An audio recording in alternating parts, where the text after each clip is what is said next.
Okay, second panel. First of all, thank you so much for still being here. You've been here since, most of you have been here since 11:30. But I'm really excited and proud to present our final panel here. If everyone can just quickly go through and introduce yourselves and tell us a little bit about yourselves. Yeah. Hi, I'm Nam Nguyen. I am a creative entrepreneur, which means that all of my work has a business plan, and I'm always constantly creating. So with Kit, absolutely, as a creative, I have a coach, I have a mentor to make sure that I'm not stuck in the same spot as I was 15 years ago. But I was a comedian. I'm the co-creator of VAPN, which is a family story from Springvale, and also I work as a clown doctor at the Royal Children's Hospital as well. So we can talk about that later. Hi everyone, my name's Kat, Kurious Kat on Insta. I do quite a bit actually. I think DJing, graphic design, visual arts, projection work. That about sums it up. But yeah, that's me. Hi, my name is Viet Lam. I never got given a Vietnamese name, so my Vietnamese name now is Viet, so Viet Lam. I'm an actor, and I guess I feel a bit of an imposter syndrome being here today, because it's so hard pursuing the acting path, and I guess I felt that when I was coming to the industry, I never had anyone sort of in front of me to share, so I felt I needed to build the courage to come here today to hopefully share for any young people that's coming up, so that's why I'm here saying, and it's great to see everyone here, and just this whole Vietnamese community has been great to see today, so thank you. Hi, my name is Phil, and I'm a jeweler and a very passionate property investor. I love multiplying money. I'm really good at it actually. Yes. So, but that sums me up. Come on, Phil. We know what else you do, or used to do. I also run nightclubs. I've run Club Yo-Yo for the last... I've been in the clubbing industry for 15 years, and I've been running this nightclub for the last 10 years. And I'm approaching 40, so I'm phasing out now. And that's why I transitioned over into jewelry. And by using the funds from clubbing, I taught myself how to property invest. And then, that's how I multiply as a creative. Phil's also a very accomplished producer, musician, and DJ. I think you left that bit out, Phil. He's your manager now. I didn't purposely leave that out. I have so much going on, but these are my main focuses. Alright, let's get into it. First question, you all ready for the first question? Yeah.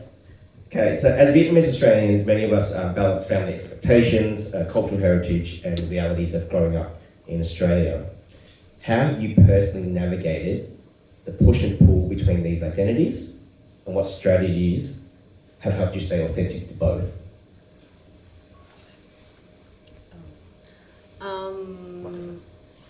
Okay, let me think. Okay, so for me, it was very confusing for me in uni days. So in uni, I was actually the only tran in communication design from Monash, so that was very concerning, but also cool. I was people didn't really understand that there was an Asian in a white course, so that was kind of a struggle for me to navigate as well. And instead, I was let me go to a uni club and join an Asian group or whatever. But when I was in the Asian group, they were you're really white for an Asian or whatever. And I was dude, I can't actually get anywhere. I can't fit in anywhere. So instead of trying to fit in, I just realized that I am the next gen. I am the Asian that's also creative, that's also slightly white, that also likes, I don't know, Bali funk and hardstyle and everything in between. And I think that we just need to accept that ourselves as well, that we are everything. We're not just one thing. Library at the dock will close in 15 minutes. Evacuated. And the ship is now closed. Yeah. Thanks, Kat. Sure. I'll continue on from that. I definitely agree with Kat there. I definitely feel that at times we still feel a bit lost in terms of from one identity to the other. And for myself, I feel that at times when I lean towards one identity, on the opposite end, I feel that I'm either losing something from that, or I feel that there's a sense of guilt or betrayal. And then it also happens vice versa as well. And then it ends up being like this internal struggle and internal conflict within myself that can be quite destructive. So I guess how I try to manage it is, rather than focusing so much on these different identities, more so focusing on me as a person and being the best person that I can be. So that way I can represent both sides when those opportunities do come up. Now, what was the question again? Yep. So as Vietnamese Australians, many of us balance family expectations, cultural heritage, and realities of growing up in Australia. How have you personally navigated the push and pull between these identities, and what strategies have helped you stay authentic to both? Okay, I'm a very broken individual.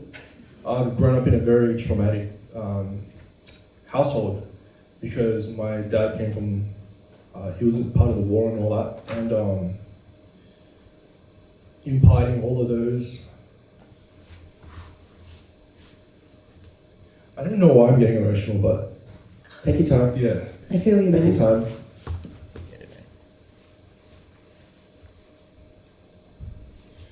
Yeah, I think, just conforming to their values is very hard growing up. And then that pushed me away from all that. So it was very hard to stay to that. So I became very recluse and quiet. I rejected all of that, which is why I say I'm broken. And I found power in creativity. And that's when I found music. And I became really good at it because it was the only thing that fed my soul. And by becoming so good at it, I attracted so many positive things in my life. My now partner, who I have a son with. And from there, I was able to make my parents proud. They wanted me to be the lawyer and the doctor. You guys know all about it. And then, so ever since I made my creative endeavors profitable and was able to monetize it and able to multiply things, they were like, okay, this guy's on a really good path. We don't have to worry about it anymore. And I think in the end, all they want us to be is a great individual. And from that, I feel like I've achieved my goal. And so all I need to do is be a good father to my son.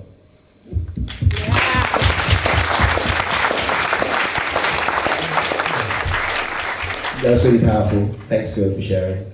Really appreciate that, and I think that a lot of us can resonate with how your story and how you're feeling. So thank you. Wow, Phil, I absolutely resonate being a second generation daughter to two very traumatized parents. And we are, like, the war only finished 50 years ago. So we are carrying that war with us, but it's up to us to figure out how to overcome it. And luckily it has been art. I had some people come up to me and say, your short story, 5 Ways to Disappoint Your Vietnamese Mother, is still being read in high schools. That was my way to articulate my struggles of growing with a mum who didn't support my career.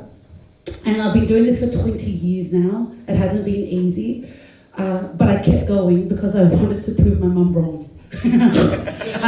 Look, the more you persevere, Vietnamese people are such strong, unique unicorns, that they will persevere and do what they need to do. And I've kind of used that in the arts.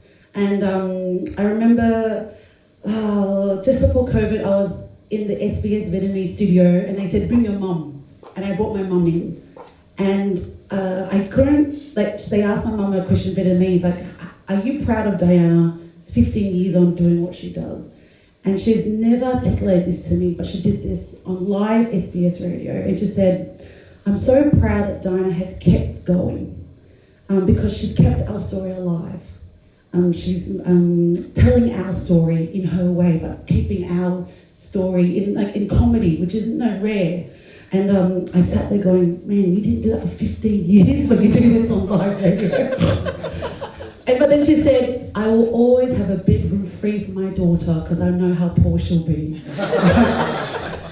Love it. I love it, nailing it in. But it is struggle and pull, and our parents don't want us to be cool.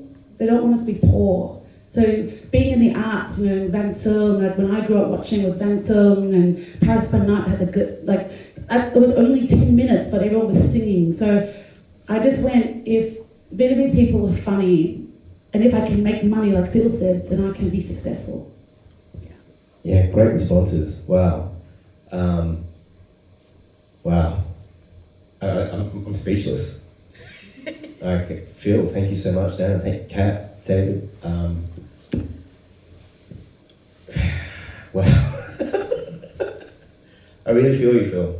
I really do. And a lot of us as creators, we go against the grain of our Vietnamese, you know, traditions and conventions around what it is that is expected of us to fulfill that heal. Everyone understands what that means, right? Filial piety. And often we will go against that, like, and not do what they want us to do, and it creates a lot of tension. And then as artists or creators ourselves, we sit in that tension and we don't know whether we identify with this Australian values and culture that we grew up in, or is it our family and our traditions that they brought from Vietnam. So thank you so much for sharing your stories about that. Okay, next question is about self-care and well-being. So creative work can be demanding, and in our community there's sometimes pressure to succeed quietly without showing struggle. Now, what practices or mindsets have you found helpful for protecting your mental health and making space for self-care while working in the creative industries? Because I've been doing this for 20, oh, my brother's gone. I've been So I try to connect to my Vietnamese by speaking Vietnamese in the very limited Vietnamese I have.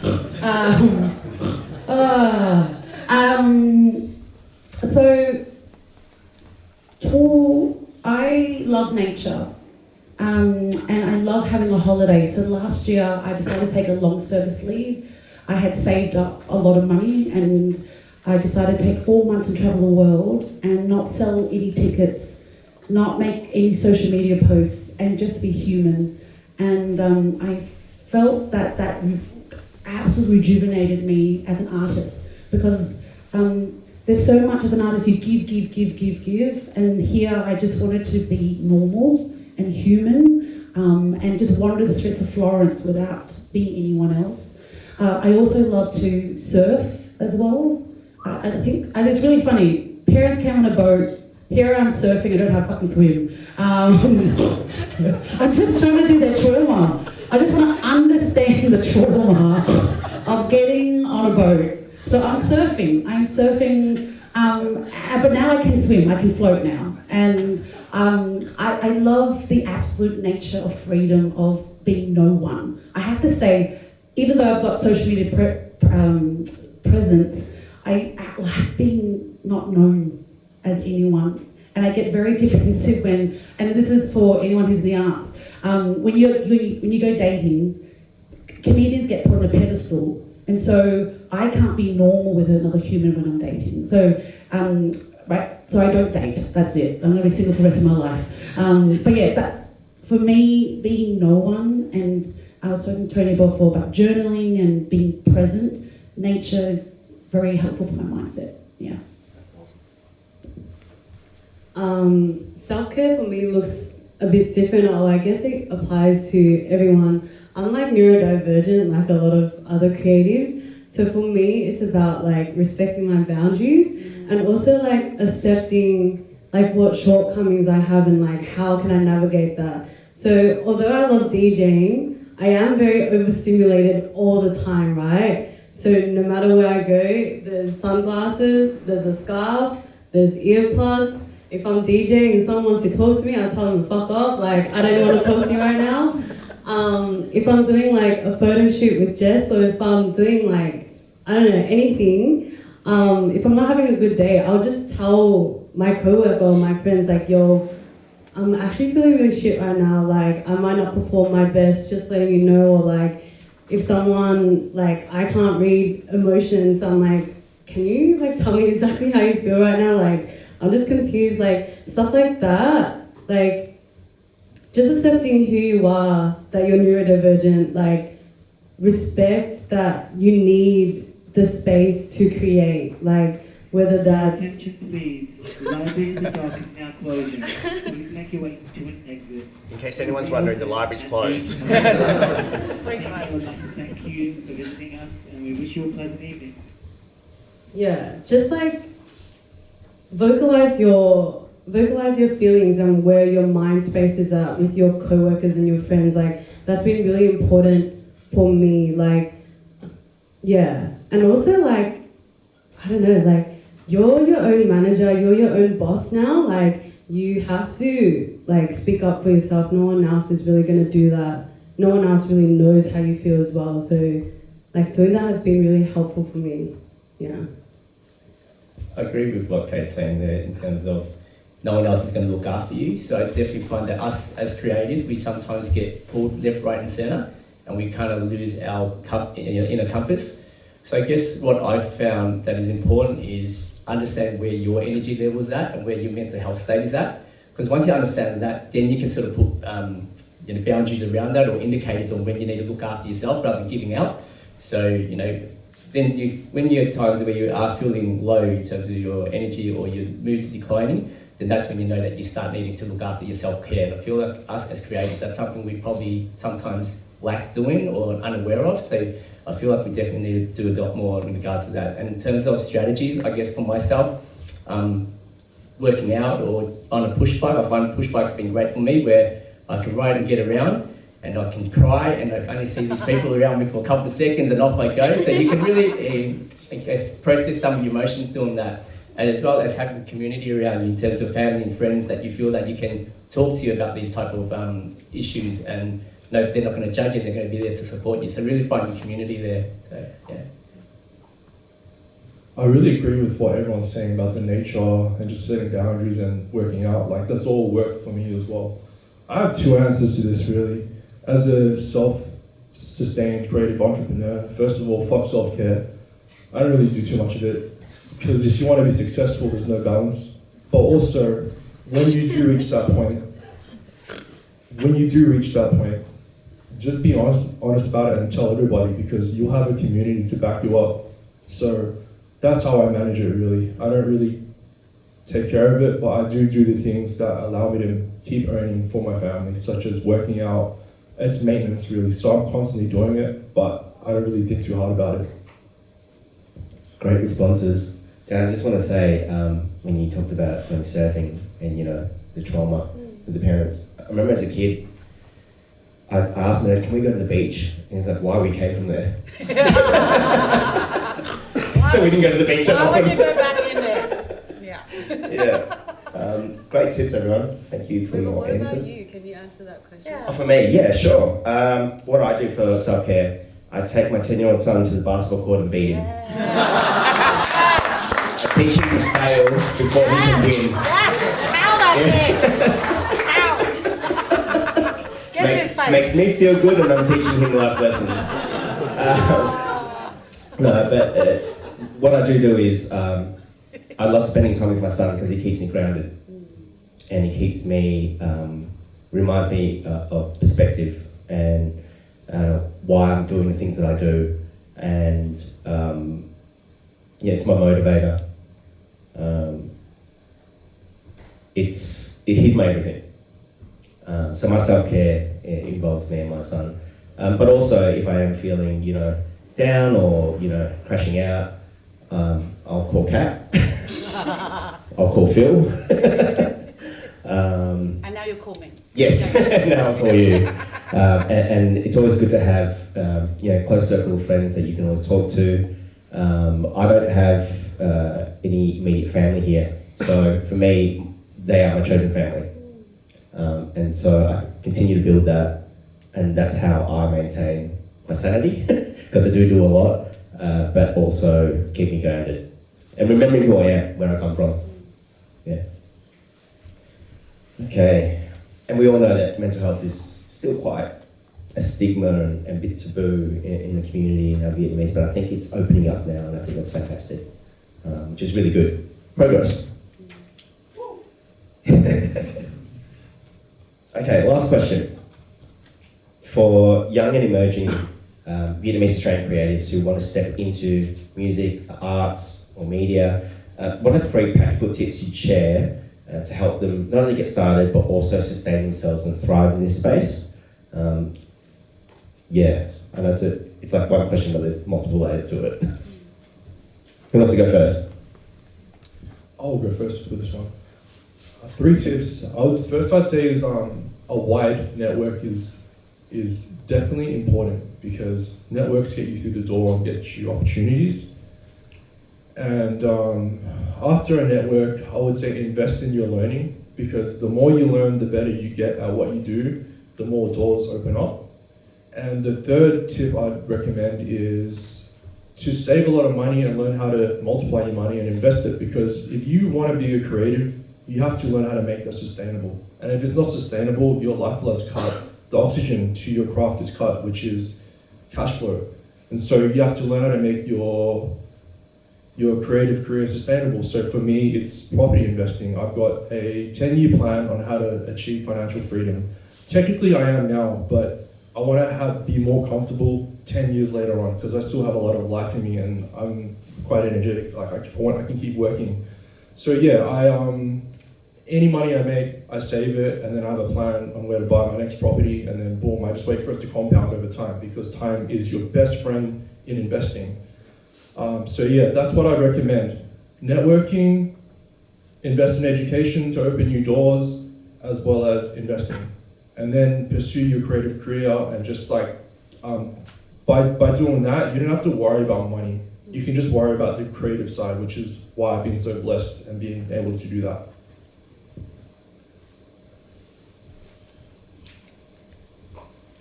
That's a really interesting question. I feel that everyone has their own little path in terms of how they get into certain industries. And I guess for myself as an actor, I felt that one of my friends, she was an actress at the time, and I was curious about it. So she told me, if that's something you're interested in, try doing extras work. So that's where you're sort of like the blur in the background in certain scenes. I felt like that was a good entry point for me, because it allows you to sort of be on set and be able to see how people operate without the pressure of performing. So I felt like that was a good way to meet people as well and network. And I feel in this industry, networks are a really big thing, because once you build these networks, people then know who you are, there's trust that's involved there, so they come bring you back on board. In terms of some perhaps opportunities to open up, that would be perhaps working on student films and short films.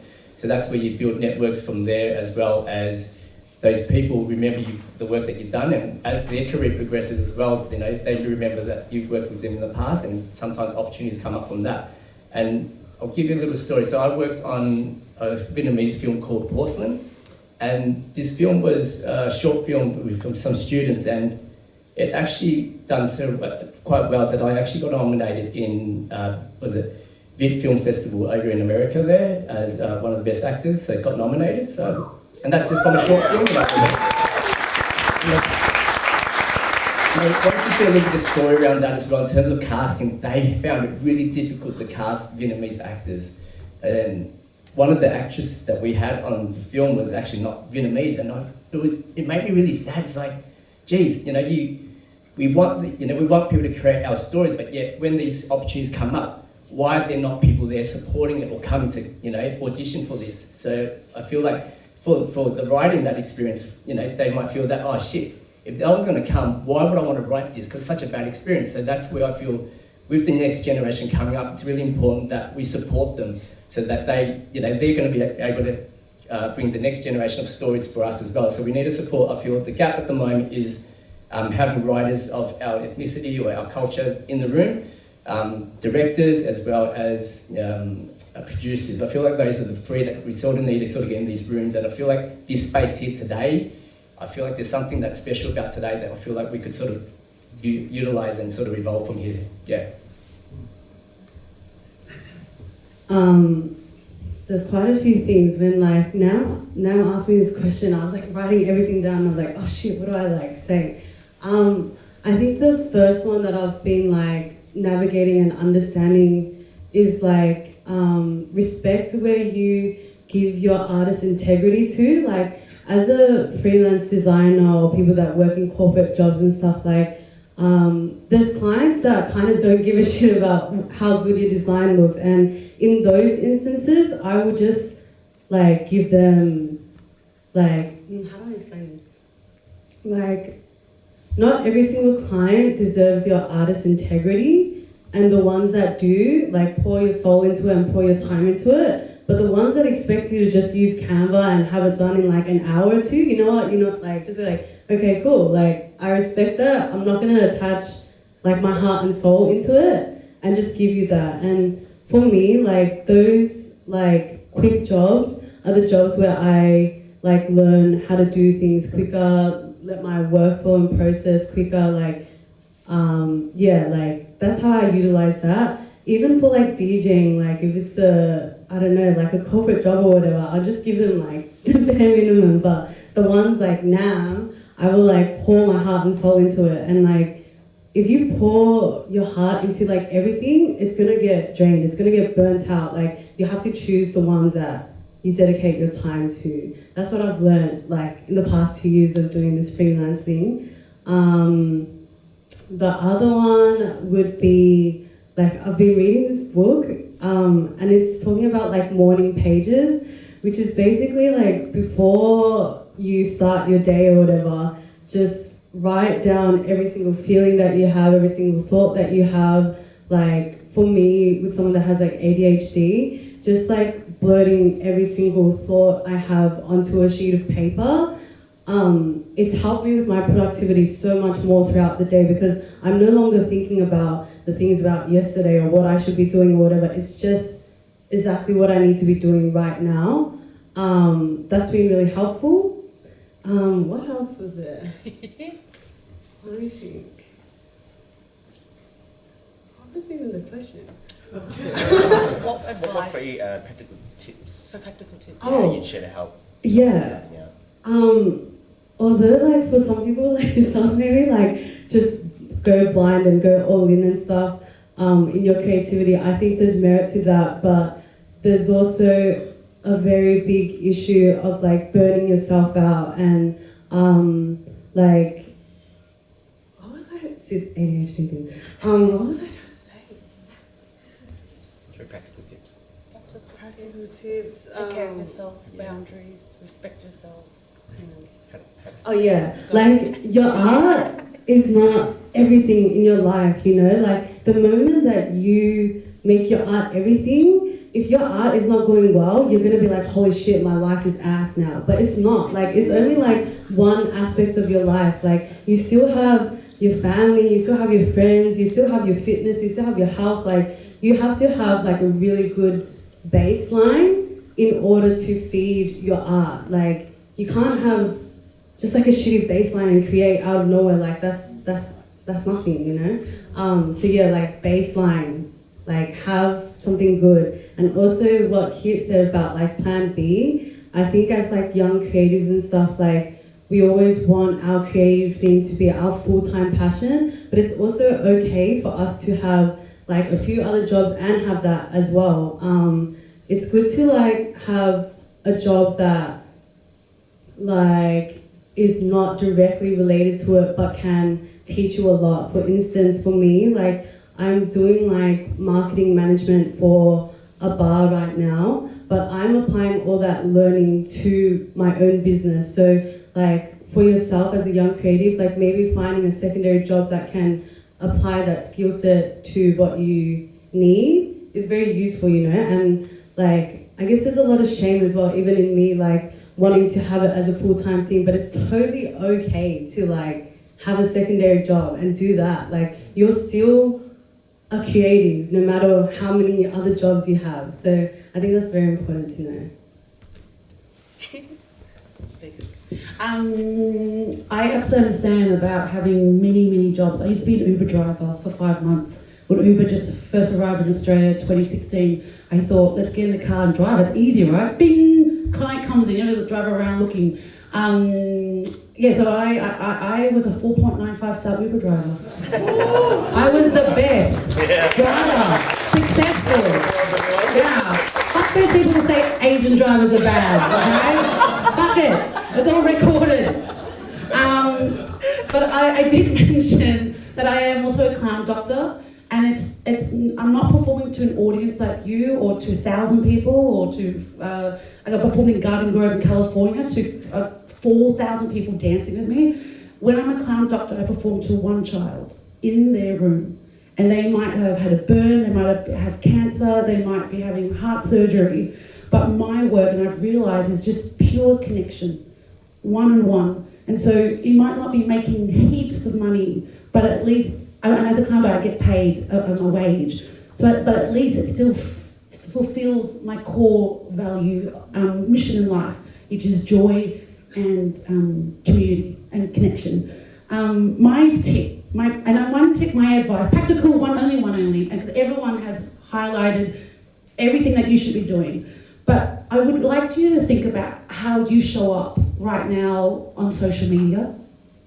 Because if you're not showing up on social media, you're negative right now.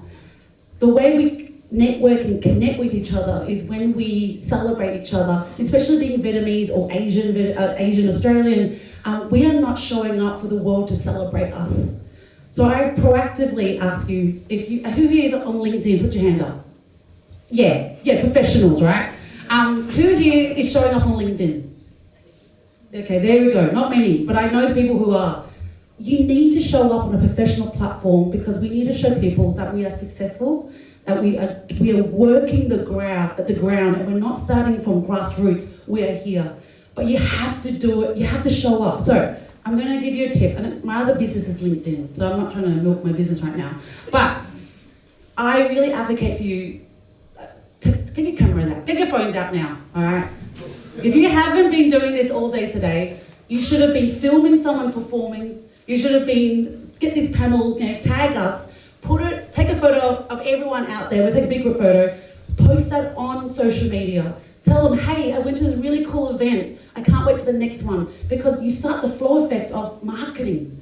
We don't have to be spending money. You just create this ripple effect. So tag, hi, that's right, got the camera out. Show up. On LinkedIn, there is this barcode, and I do this at every event that I go to. So go to your LinkedIn, you go to LinkedIn, yeah, that's my news feed. If you go to the search, click on the search bar, you will see a QR code on the search bar. You click on the QR code, and you have your QR code. I want you guys to connect with at least 10 people today. Let's be proactive, yeah? Let's not be sole business workers anymore. The more community, the more people you connect with, the more growth you have, and you actually stay in contact with someone when you take a photo of them, right? You're not walking out the door going, oh, that was a great event. But I really want us to be proactive because that is our resource to grow, to meet, hire people, and Kit spoke about it. It's proximity, it's networking, it's demanding hire, right? So that's my number one tip. Tonight, tomorrow, on Monday, when you go back to work, post it on your social media that you went to this event. Yes, please post. Yeah, please post. So can I add on to that, please? You're so fearless in terms of oh my god, just post whatever, it's all good, right? I've had the struggle of being oh shit, I don't actually want to post anything because I don't think my work is that great, I don't deserve to have my work out there. I think that's a very, very common thing for creatives to kind of hide and not want to post. Yeah, I think how I've been trying to navigate that is you, as much as you're a creative, you're also like I said before, your own manager, you're also your own business. In a way, I have to detach myself from marketing and posting because that is the business side of things, I kind of just have to shut my eyes and be I'm just gonna post this because I have to tell the world that I'm doing stuff. Hey, I'm here. We have to detach ourselves and make it a business thing when we post. That's it. Yeah. Wow, some great insights there. Incredible tips and advice and great insights. I think Kiet, and the tips I have, Kiet, you and I kind of grew up in that era promoting where we had different people do different jobs. And guess what? We now wear the promoter hat, content creator hat. Yes. We can do our own artwork if we want to. You don't have to guide people to do it anymore. So if you're just starting out, the tools are out there. Learn, pick up a camera, film yourself, talk to a camera. That's how you're going to promote yourself, that's how you're going to market yourself. You don't need to engage in an agency anymore. You can do it all yourself. If you feel like you're going to cringe, who cares? Seriously, who cares, right? Just put your art out there. Don't be afraid, because one day you might strike gold. You just got to keep putting your stuff out there. And it's all part of the creative process. You're probably going to experience a lot more failure than you are going to experience wins. But when those wins come through, boy oh boy, they're good. Yeah, when you get those wins, they're really good. So that'd be my tips for anyone who's starting out. There's AI. Learn how to use AI. Not just surface level, really learn how to use it. Understand it. Everything is at your fingertips. You don't need to, we used to have to hire like full videographer teams just to film our events. Pay thousands of dollars just to cut a 3-minute video to put on grainy YouTube channels. And now, we've got 4K cameras at our fingertips. Why are we not using it? So, yeah. Thank you everyone for your input, your stories. Really appreciative. I love everyone for coming up today and turning up and really sharing your journey, your creative journey. Okay, you ready for a bit of Q&A? There's a Q&A as well. Yeah. Okay. Yes. All right, hands up. Does anybody have any questions? Yes, sir, here.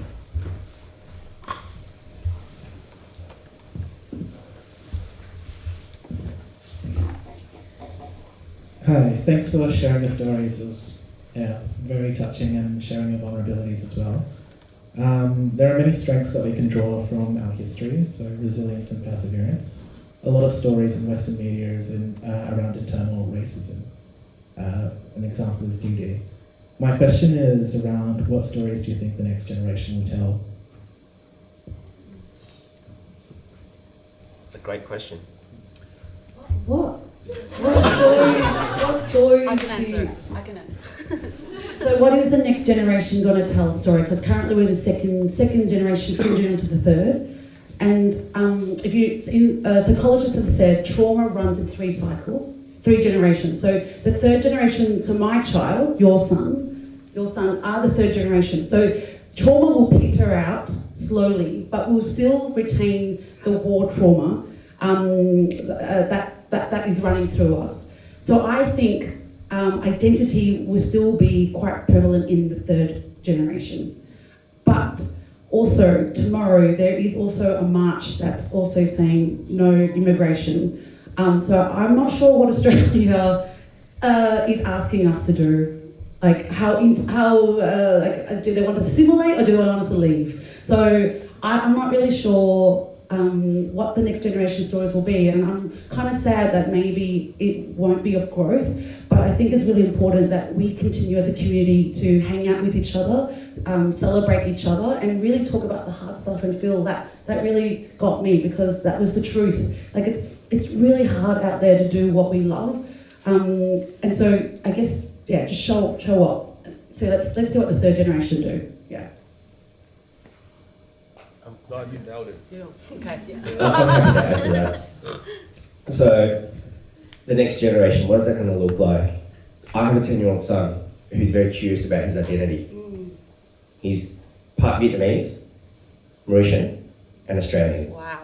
Right? So, he's so curious that he wants to know where he comes from, what his lineage is at this age. He's already been to Mauritius. I'm taking him to Vietnam for the first time next week. So, for his birthday.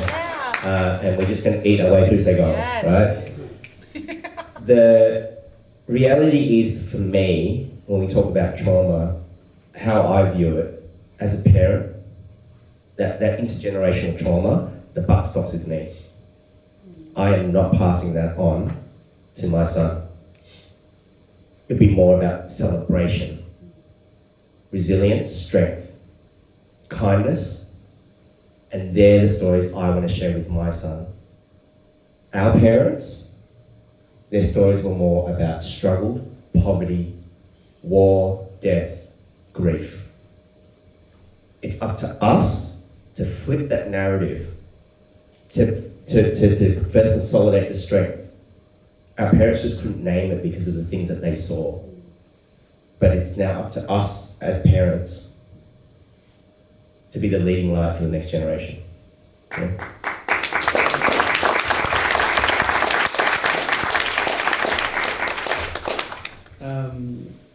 We've all had our versions of mums and dads that are Vietnamese, and I think there's a lot of things that are passed down that might be like how we see them conduct their relationships. This might be like visiting their friend or something, their house, and they might be like, oh, nhà đẹp quá, and they're very nice with them in person, right? Like, oh, trời ơi, nhà chị đẹp quá, you know, and then when they go home, they talk massive shit. Like about kind of how they make their money and all this and that. And now naturally we see that we're naturally always going to be like, I don't want to be like my mom and dad, but it definitely creeps in, and I'm going to imagine that, I'm saying this now like I'm solved the solution, but I'm sure that it's definitely something that I think internal walls within ourselves, we may or may not have it, and the term Vietnamese kind of closes in those who are from Vietnam coming in now, and they're completely different. Now, this leading up to the question, how do you guys prevent yourself from conducting your relationships the way your parents have seen it, that kind of create this divisive line among their own community, and kind of make it better for the next? You want to answer that? I feel for myself, when I reflect on what you just said, that I feel that it's easy to get caught up in our parents' trauma and sort of have that bias. And I feel like that's their bias. We can carry that, and then we're going to be the one that's suffering. So myself, I find that I need to detach myself from that a little bit, acknowledge it, but I need to detach, and I'm my own human being, I have my own experiences, to not have that bias so much. So I feel like that's how perhaps I navigate around that. Yeah. Completely understand what you're saying, because we've all gone through the whole comparison thing with our parents, the comparison to other kids and all that kind of stuff.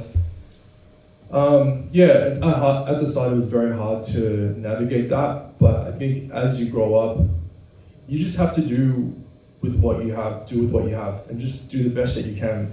And it's okay to not have everything and all that, but as long as you're deep down, you're absolutely trying and being the best version of yourself, that's all that matters. So that's how I navigate this space, and just be respectful to everybody, common courtesy, and that's what I'm going to pass down to my son. Just like, don't worry about it, like we'll get there, but and just don't compare, because it just does worse for you.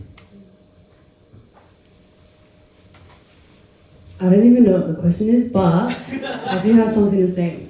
I think for the longest time, like when you're young, like myself, whatever, like I feel like I was trying to like fix my mom and dad for the longest time. I'm like, oh, this is not what like you should be doing. Like this is better, you know. But like it's kind of like unrealistic for us to expect our parents to like change, you know, like. They've gone through so much. Like my dad literally saw his like auntie and uncle die in front of his face, and I'm thinking like, hey, maybe you should like talk to me a bit more nicer, like, you know, like it doesn't work like that. So like what my therapist said is like, you know, you can't really fix your parents or whatever. Like you have to just like accept that that is who they are, and you kind of just have to like change things yourself. Like that's really important. That's something that I'm still trying to like understand as well, but also like recognizing like when I'm reacting to things, like is it something that it comes from like my parents' teachings, or is it coming from me? And like that's been really interesting to navigate. Honestly, like going to therapy has been great. So if you guys haven't done that yet, like please do that for yourself. Like we need that. Like our parents don't think it's like worth it, so we have to do it, unfortunately, you know. Yeah.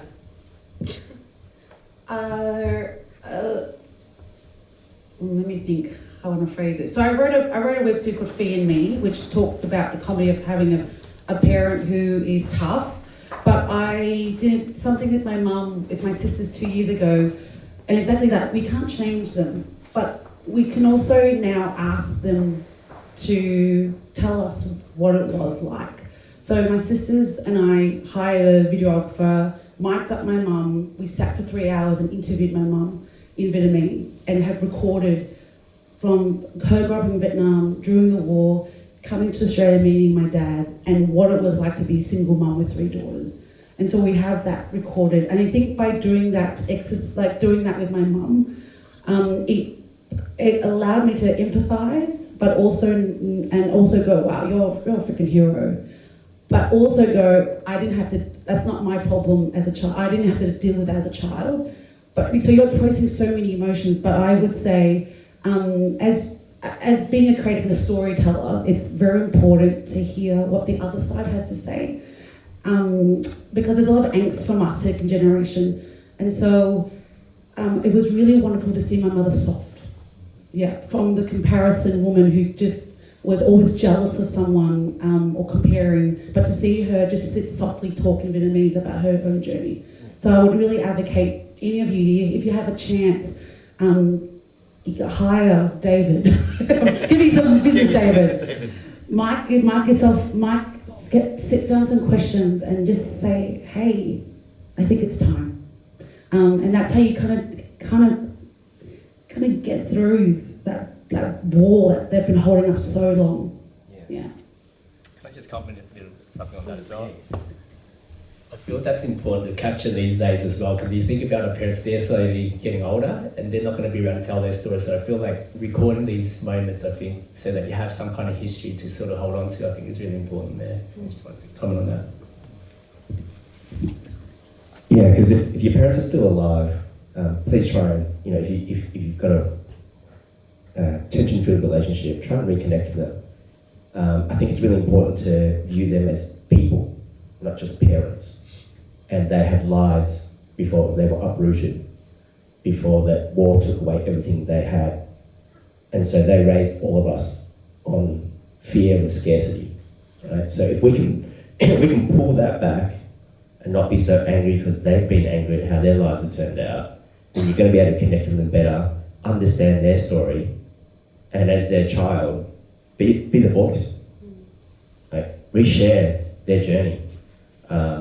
Like my parents are not here anymore, but I am now being told stories about my parents before I was born, and I'm like, shit, they had a really good life.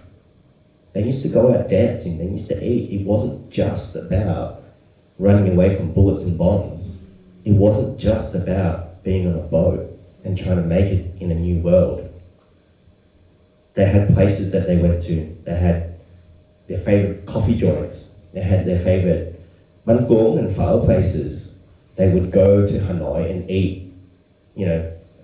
It was, for me, sobering to hear them as people, not as parents. And comparison is a thief of joy anyway. Let's be honest. Yeah. There's no point to compare. And I think, to address the second part of your question, Michael, were you talking about what about for the next generation, the people who've lived in Vietnam and are coming here? I understand that for the next generation, the war was 50 years ago. So for the new generation of Vietnamese people coming here, like, hey, that was 50 years ago, let's move on. And to some degree, I agree with that. But we're still here. And this is our reality. But it's okay to accept as well and understand that the next generation are probably not going to relate to us or connect with us on that level. But we embrace. I think that's really important. Did that answer your question? Oh, I think it did great. Was there any more? Anyone else had a question? So it sounds like a lot of the conversations we've been talking about is around trauma, and I think my brain goes towards breaking the cycle. I know a lot of the things we take from our parents is very inherent, and I know that my emotions are that way as well. Sometimes I can't recognize that.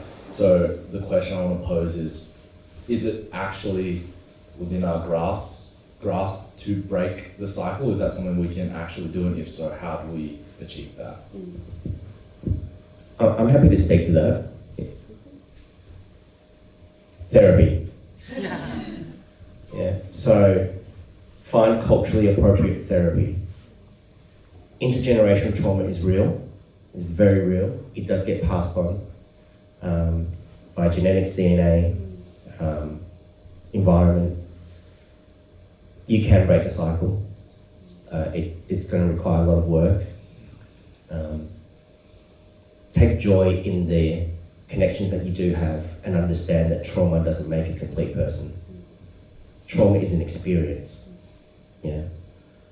For the most part, I'm not a psychologist, I'm not an expert, but a lot of trauma we encounter, whether it's children or as adult, is not so much the experience itself, but the what happens after that, how that trauma is dealt with.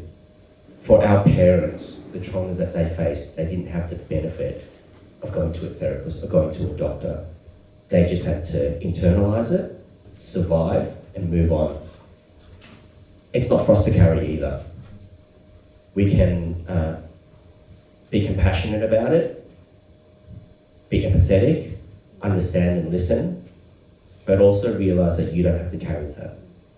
And that's how you put work towards breaking that cycle. Does that make sense? Yeah. I was in this room 5 years ago, did my first ever TEDx talk in here about dancing and joy. And I have been at Bond and Scarlett dancing after a fucking breakup. We're not talking about parent trauma, we're talking about heartbreaking falling in love trauma as well. And how important moving your body is so crucial to that. And I have credit, I think I met you once, you was guarding the VIP area. I was with Teo. Teo's a good dear friend of mine. But move your body. There is a book called The Body Keeps the Score. Yes. I find it quite traumatizing to read, so I've only read a quarter of it. But if you can push through, move your body, use the art.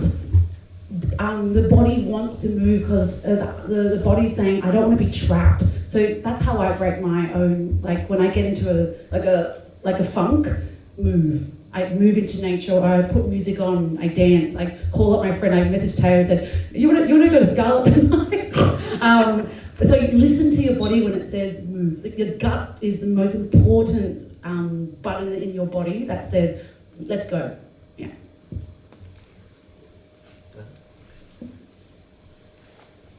G'day guys, my name is Elvis. Just got a question. I know it's been like maybe it's lighting as well, but just a really long discussion about trauma. Oh shit, like I'm in like some kind of group therapy right now. But, Come in the circle. yeah, You should open the circle. I kind of wanted to give some like, I don't know, I just wanted to hear your thoughts about what your favourite part about being Vietnamese is. Let's kind of change the tide a bit. Ooh, I'm always proud of the food. Yeah. The food, look, I'm not gonna lie, I love doing the Viet Pho accent. Do it. Give us a taste. Oh, I'm really accepting this. I can play with you. Alright, Where's the other microphone? you start. Oh no. Oh, we can get cancelled. Phil, how are you going? I'm good, man. You got the spring wheel, Did want the springboard accent. Yeah. You're good. I'm doing the actual Vietnamese. I'm actually my mother right now. Okay, let's go talk. Let's go. Hey, you want some KFC? Oh, no KFC. Want the hot and spicy? Hot and spicy sauce? Oh, What about the McDonald's? McDonald's sweet and sour sauce now. It's so This is so going on. It's so stupid. Anyway, that's my favorite part of being Vietnamese. I can do that very well.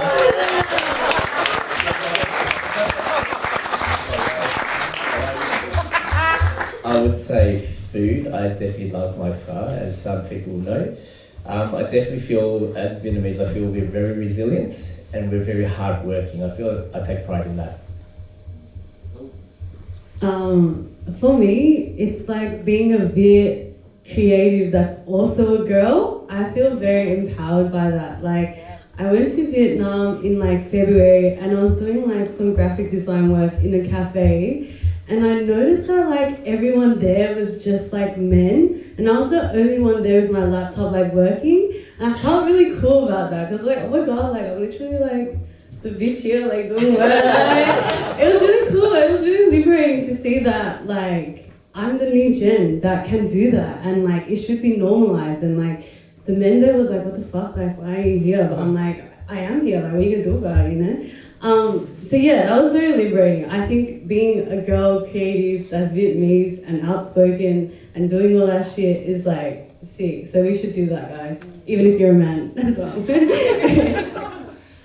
What I love about being Vietnamese is that we're dramatic.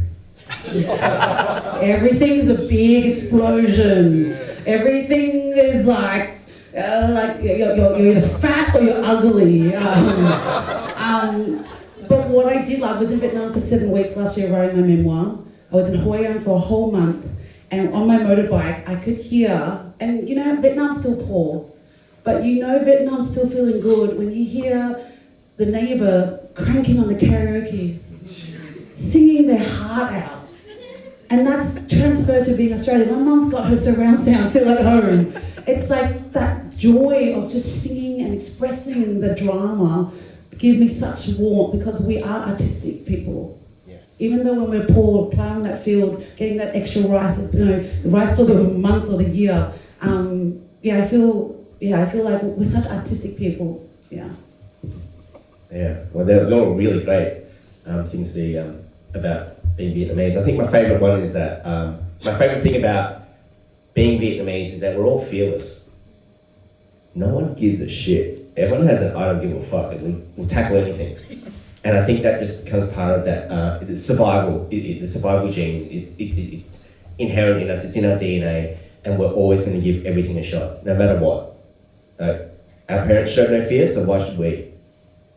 So that's what I love about being Vietnamese. We have no fear. Remember that. We come from a long line of brave people. Our ancestors fought for our lands. They fought the French, colonialism. Like, we're here, we belong. That's my favourite thing about being Vietnamese is we're all fearless.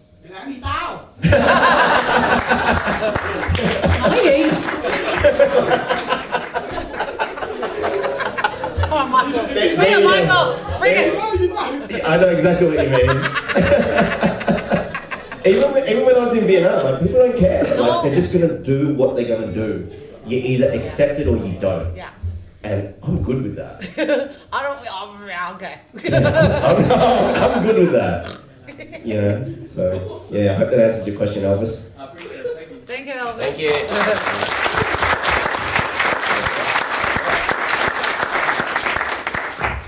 Sorry, get my clipboard out. I feel like a teacher. Actually, I am, but okay. So, thank you so much to our panelists for your honesty, your stories, your wisdom, and thank you to you guys, the audience, for being here today and participating in the conversations. I really love the Q&As. They've been brilliant questions. What I hope you take away today is that being Vietnamese Australian is not just about choosing one identity over the other. It's about embracing the richness of both. It's about caring for ourselves as much as we care for our work, and about lifting each other up so the next generation of creatives can thrive even further.